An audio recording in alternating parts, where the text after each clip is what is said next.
Buradan düşmek var. Yıkılmamak. Telefonu cebime koyayım.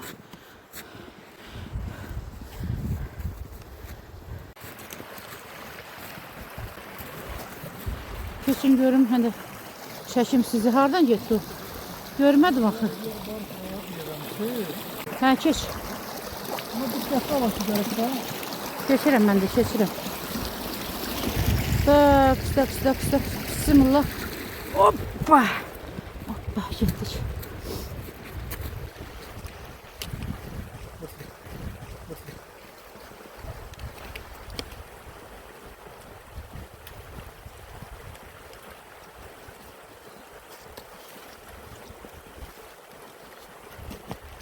Ayağı ıslatma. Sulut kəndinin yuxarısında 40 otaq deyilən əraziyə gəl çıxmışıq. Tarixi abidədir. Neydi? Hansı xanın, hansı Mustafa xanın dövründə neçənci əsrdir? Bir gəzək bunların divarlarını. Nə möhtəşəm. Maksimum tez çəkirəm. Görürsünüz bir diri otaq var. Yoxsa möhtəşəm daşlardır.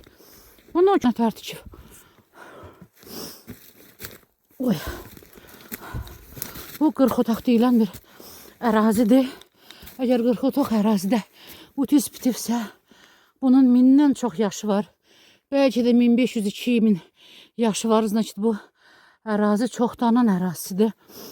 Çox qədimi ağaçdır, endemikdir. Bu çox çətin bitir. Burada 40 dənə otaq deyilən otaqlar olub. Mustafa xanın dövründə. Bax, tez çəkək. Tələstirirlər bizi ki, çəkək qaydaq evə. Mamışki, nə boydadır. Nə qədərə otaqlar var. Bunu restavrasiya eləyən lazımdır. Qəşəng tarixi abidə. Nə olar? Gəlib restavrasiya eləyərlər. Gör bu daşları kimlər qoyub bura. Möhtəşəm. Oyda. Qoşun Mustafa xanın hərəmxanası olub bura. Voda yoda. Çox möhtəşəmdir bura bax. Gör nə enli, nə hündür. Jacob gəlib çıxdım buraya. İkimiz gəlib çıxdıq. Bir bura bax.